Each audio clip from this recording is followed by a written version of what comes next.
What's up, everybody? My name is Chad. You're watching Downshift Pass, and this is the totally redesigned, all-new 2022 Toyota GR86. That's right, folks, I have an exciting one for you here today. Toyota redesigned the 86 for the 2020 model year.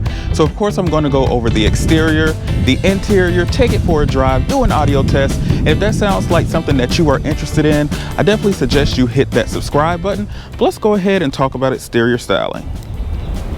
All right, folks, and of course we're going to start with the styling up front here. Again, this is an all-new redesigned model, so take a look at those headlights. Brand new design, of course. You do have an LED turn signal, LED headlight, as well as an LED daytime running light that runs right here. It looks really, really good. As we swing along to the grille here, you do have your GR badging that's offset from the center, which I love. And then coming down below, you have that really aggressive bumper down below that kind of adds to the sportiness of the vehicle. And take a look at this vent right here. It's very small, but you do have a few openings right there. It's blocked up here, but it does open toward the bottom there, which kind of brings air around to the wheels. And as we swing along to the side and talk about these wheels, this is a 17-inch design. My vehicle is the base model. If you were to opt for the premium model, it does come with a different design and an 18-inch wheel. Now, these 17 inches on my tester are a 215 Michelin tire, and right behind it, of course, you have your vented rotors front and rear on this car. Another vent you'll see right here, this is actually a functional vent as well. Right behind the tire, you have your black cap mirrors here, and then again, the side profile is just my favorite view of the car. Now, as we swing along to the back of the vehicle here, this kind of gives me Acura NSX vibes with the shape of this headlight. You do have an LED headlight, brake light, as well as an LED turn signal. You have a nice black strip that runs the length of the vehicle that looks really good. Of course, your GR86 badging. You do have parking sensors on the bumper as well. Nice large bumper, reverse lights as well as you come all the way to the bottom. And then take a look at these exhaust outlets. These are real exhaust outlets, of course, going with the character of the car. But let's go ahead and take a listen to how they sound.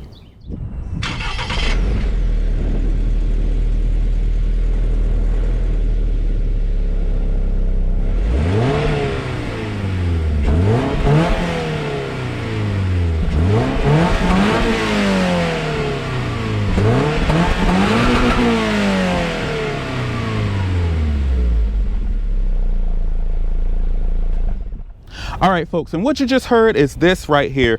This is Toyota's, provided by Subaru's, 2.4 liter naturally aspirated 4-cylinder engine. It is horizontally opposed, so it is a boxer engine, and it creates 228 horsepower, which is the biggest change with this vehicle is this power plant. 228 horsepower, 184 pound-feet of torque. It's matted through either a 6-speed manual or a 6-speed automatic transmission. My Tesla unfortunately has the automatic transmission, but let me tell you something, it's not bad at all. And of course, the biggest thing that you get with this vehicle is all this space to play around with. So you let me know in the comments, what would be the first mod that you made to your 86, or what are some mods that you would make to your 86? All right, folks, so taking a look at this trunk here, of course, this is a small car, small trunk. Showing you this though, because Toyota says, and they did this with the last 86 as well, they made the trunk big enough that you could fit 4 tires in the trunk without letting the seats down, right in time for track day. All right, folks, and getting into the 86, this key would look very familiar to you Subaru owners out there. You have your lock. Toyota button is actually the unlock button. And then, of course, you have a panic button and a trunk button as well. But with the key in your pocket, if the door is locked, you just put your hand behind the handle and it will unlock for you. You also can put your hand on the handle to lock it as well. But then you are greeted into the 86's interior, black, stark, basic. But that is not what this car is about. But let me go ahead and hop in.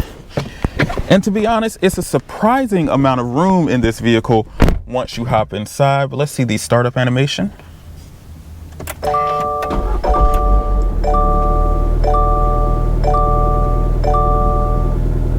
Pretty decent startup animation if you ask me. Now, the interior is where Toyota did the least amount of work on the vehicle, and honestly, it's okay with me. You have your auto up and down driver and passenger window. You have a button to open a trunk on the inside. You do have steering wheel controls as well. On this side is going to be your volume, Bluetooth controls, cruise controls are going to be on the right side. You have nice paddle shifters to control that 6-speed automatic transmission. And then you also have a couple of functions in your gauge cluster here as well. You can see your radio, your radar, cruise control, all the different options, your safety suite of options here, your driver assistance options, eyesight options, just a lot of different options here. And you know what? Just so you can hear what it sounds like on the inside. Now, as we come along to the center stack here, you do have a new infotainment screen here. This is an 8-inch screen, so it's a little bit larger than last year. It's responsive enough. It's nothing to write home about. Again, Toyota knows the market. They know people will just pull this thing straight out. It does have Android Auto as well as Apple CarPlay. This is going to be your start button here. I love that it has the GR badge. And then your climate control functions are here. They're all controlled with this knob, as well as some physical buttons here, which again, I am a physical button lover. Keep the physical buttons alive. Then you have your PRND as well as your manual mode to the left. And if we put it into reverse, you have a nice large screen here. The graphics are not going to be the best, but I love the size of it. You're able to see when you're in reverse in this vehicle. You do have a glove compartment as well. And then coming along the side of the passenger side, it's pretty much the same. Take a look at these seats here. Again, cloth seats that are pretty comfortable, relatively supportive, and will get the job done for you on your track days. As we move down here, as you can see, we have a traction button as well as your sport and snow button, and then a track mode. If you press and hold that, it puts it in the track mode. And take a look at the gauge cluster when you do. So it turns to a little bit sportier setting. So if you're really getting it on the track, you're able to read the RPMs a little bit better. It just makes it a little bit easier to see. And of course, you have a cubby space right here. You have 2 cup holders as well. And this is where you plug in for your Apple CarPlay as well as Android Auto. And this car does have a back seat, believe it or not. I'm talking about barely. Look at how it's touching right there. So not too much space, but it is nice if you need to use it. But folks, that is it for the interior of the GR6. Let's go ahead and take this baby for a drive. And we are setting off here in the 2022 Toyota GR86. GR is the new naming that they're doing for all their sports cars apparently, so you'll see that in the Supra name, which check my video out of the Supra as well, but also in this 86, leaving Westside Park in Atlanta. Beautiful park if you ever get a chance to visit.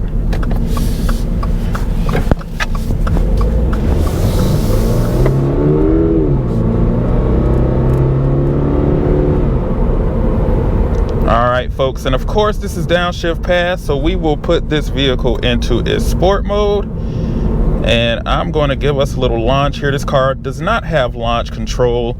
Of course, you can defeat traction, which let me go ahead and do that while I have the time. Of course, I'll just go ahead and put it in track mode, foot on the brake, on the gas pedal, and release.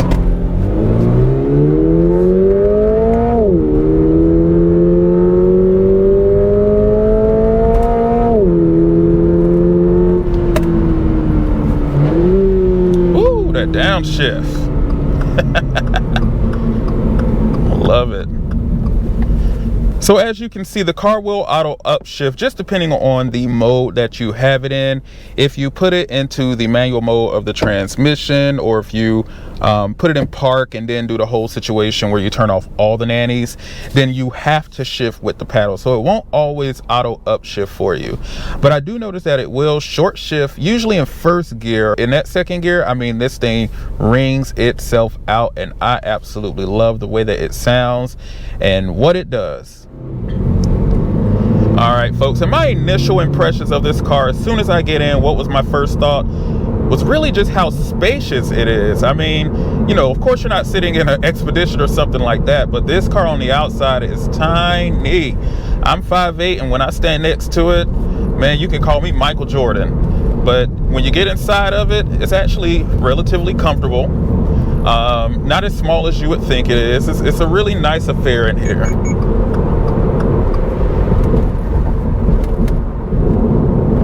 Now, the Toyota 86 is all about the drive. So I'm talking about every bump you are going to feel in the road. It's very communicative through the steering wheel. I mean, you feel it in your seat. You just feel everything in this car. But again, to me, it just adds to the personality of what the 86 is.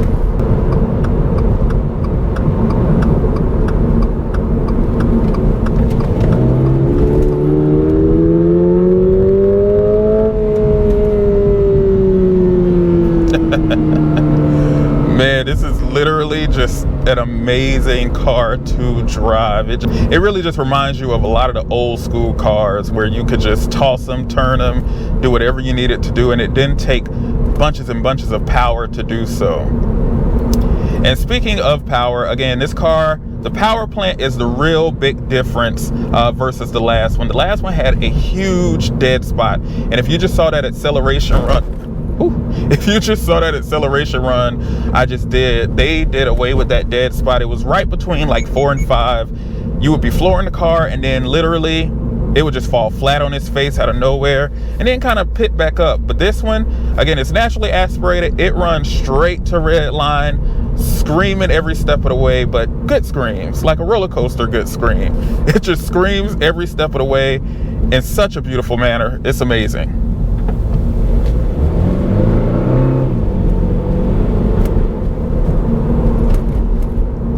Now, paddle shifters are pretty good and pretty responsive. If I do it there, that's third, second.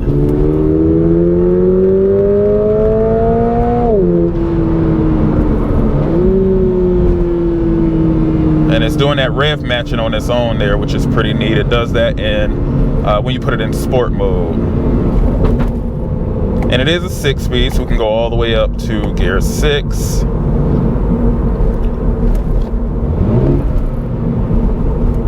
Now, if I'm in gear 6, if I put it in manual mode and I put it in its highest gear, if I put my foot to the ground, the car does nothing. You have to use the paddle shifters, which I love that they do that. So you can have the fun just when you want to.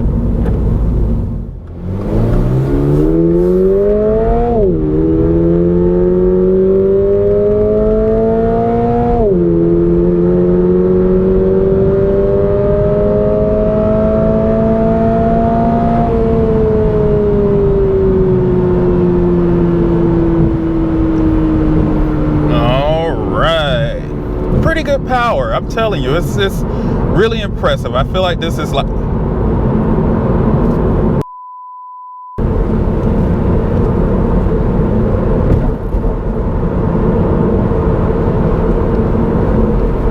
pretty good power. Awesome steering on this vehicle. Super well balanced. Just such a fun little tossable car.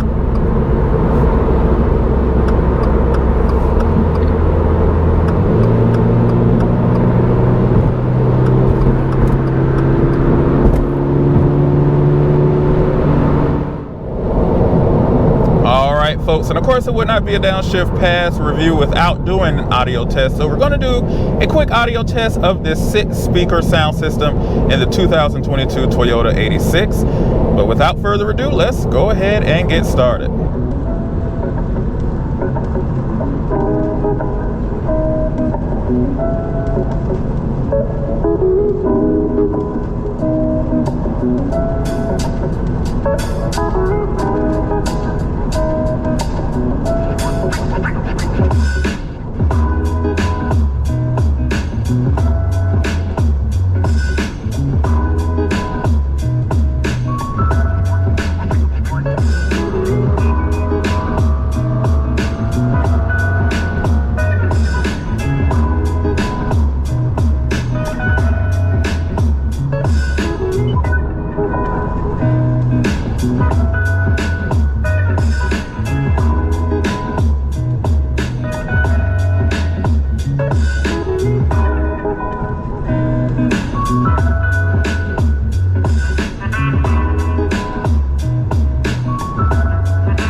driving dynamics on this car are awesome. So amazing. True driver's car. Back to the audio system. So again, 6 speakers. Tell me down in the comments below what you think of the audio system and what you would do to your audio system, because it has to be upgraded. It's not the best, and I won't harp on it too much because, again, not what this car is about, not what it's purpose built for. I like to focus on what cars are purpose built for on my channel, and Toyota actually did what they needed to do as far as the drive of this vehicle, and that's what this car is purpose built for.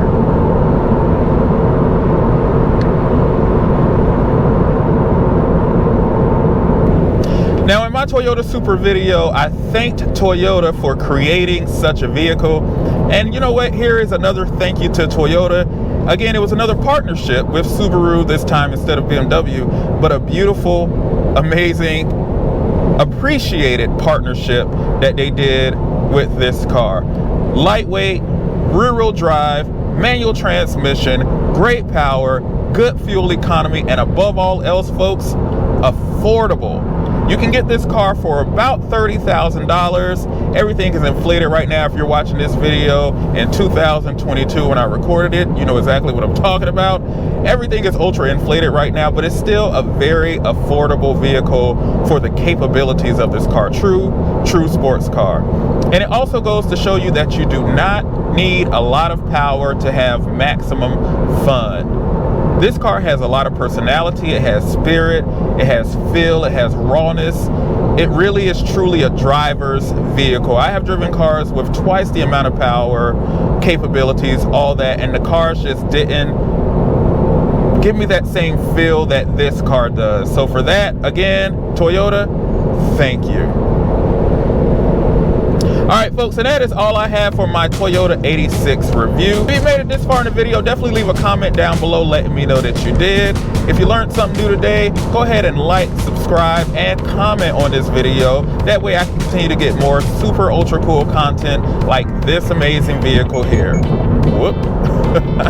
And Toyota still intervenes, safety first. Alright folks, I will see you in the next one. Bye-bye.